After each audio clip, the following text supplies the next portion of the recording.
रैखिक समीकरण 2x plus 3y minus 8 equal to 0 दी गई हैं।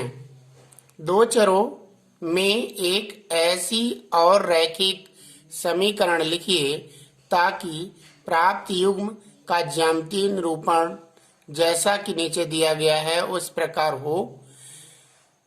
नंबर 1 प्रतिच्छेद करती रेखाएं हों। नंबर 2 समांतर रेखाएं हों। नंबर 3 संपाती रेखाएं हों। तो हम पहले प्रश्न की ओर चलते हैं। प्रतिच्छेद करती रेखाएं हों तो हम हल में लिखते हैं नंबर 1 प्रतिच्छेद करती रेखाएं हों।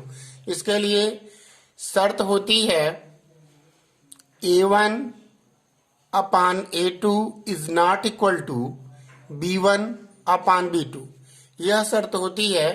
और हमारा समीकरण क्या है? पहला जो दिया हुआ है वो समीकरण है 2x plus 3y minus 8 equal to 0। यह समीकरण एक दिया हुआ है। तो इसकी तुलना हम व्यापक समीकरण से यदि करें तो व्यापक समीकरण a1x plus b1y plus c1 equal to 0 होता है। तो हम कंपेरिजन करेंगे तो a1 इक्वल टू क्या है 2 और b1 इक्वल टू क्या है 3 और c1 इक्वल टू क्या है माइनस 8। इस प्रकार के प्रश्न में 2x प्लस 3y है, यानी a1 क्या है 2 और b1 क्या है 3। तो ऐसी स्थिति में जो a2 होगा वो नॉट इक्वल टू 2 के और b2 इक्वल टू जो होगा वो भी होगा b2 is not equal to 3 के। यानी a2 और b2 इनके समान गुणांकों के बराबर नहीं होगा। अगर समान गुणांकों के बराबर करेंगे तो अनुपात क्या हो जाएगा? बराबर हो जाएगा। तो हमें अनुपात को क्या करना है? इनके बराबर नहीं करना है। तथा एक स्थिति और भी होनी चाहिए कि a2 is not equal to 0 तथा b2 is not equal to 0। यदि ये लिख दिया गया तो समीकरण का अस्तित्व ही समाप्त हो जाएगा। तो हम इनके अनुरूप नहीं रखेंगे। यहां पर हम मान ले लेते हैं अतः a2 इक्वल टू इंटरचेंज कर ले।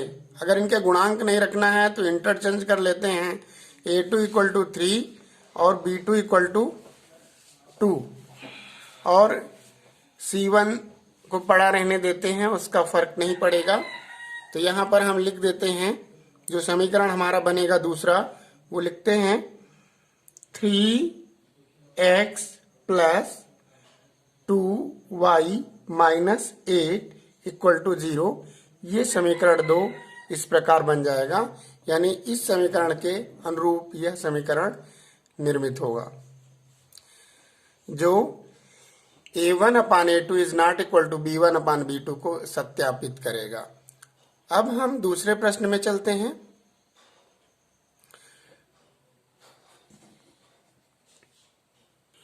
अब हम दूसरे प्रश्न की ओर चलते हैं। समांतर रेखाएं हों। समांतर रेखा के लिए जैसा कि आप लोग जानते हैं कि शर्त होती है कि a1 upon a2 equal to b1 upon b2 is not equal to c1 upon c2 की स्थिति होनी चाहिए। ऐसी स्थिति के लिए यदि हमारा पहला समीकरण है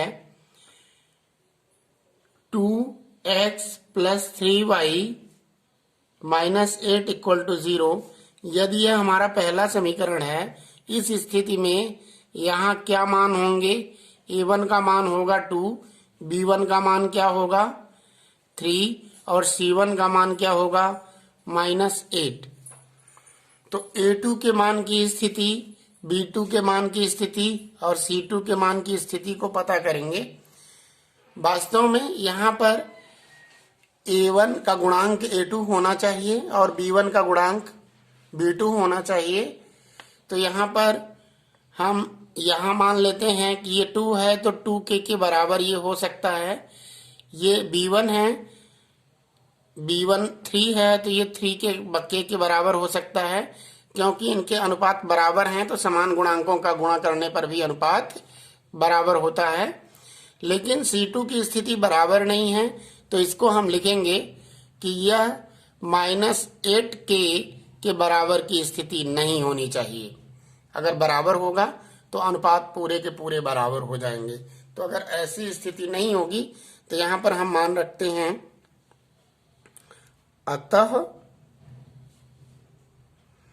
A2 को हम 2 ही मान लें, 1 रख रहे हैं, B2 को हम 3 ही मान लें, लेकिन C2 को हम 8 का गुणांक न रख के हम यहाँ पर कोई दूसरा नंबर रख लेते हैं, जैसे 12,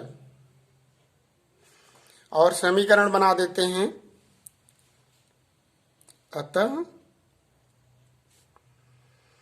2x + 3y - 12 = 0। ये समीकरण 2 इस प्रकार बना लेंगे जिससे समांतर रेखाएं प्राप्त होंगी।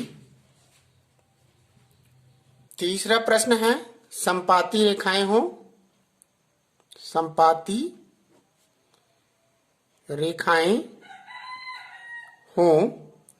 समपाती रेखाओं के लिए जैसा कि आप लोग जानते हैं कि शर्त होती है A1/A2 = B1/B2 = C1/C2, यानी तीनों अनुपात परस्पर बराबर होने चाहिए।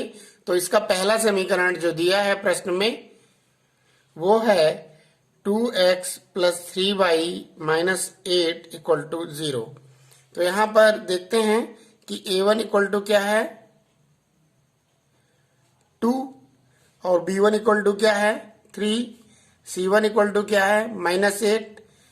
अतः तीनों अनुपात बराबर होने की स्थिति में इनके गुणांक होंगे A1 = 2K, B1 = 3K और C1 = -8K के रूप का ये होना चाहिए।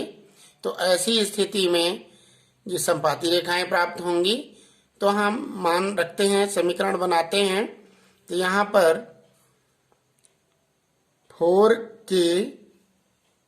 4x 2K के जगह पे 2 रख रहे हैं, तो 4x + 6y - 16 = 0। यह समीकरण 2 बनेगा और ये पहला समीकरण था जो किसके अनुरूप होगा, समपाती रेखा प्राप्त होने की स्थिति के अनुरूप होगा। इस प्रकार हम अन्य समीकरणों का निर्माण कर सकते हैं और पता कर सकते हैं कि किन समीकरणों को बनने पर प्रतिच्छेद करती रेखाएं प्राप्त होंगी, समांतर रेखाएं प्राप्त होंगी और समपाती रेखाएं प्राप्त होंगी। इसे आप आसानी से कर सकते हैं।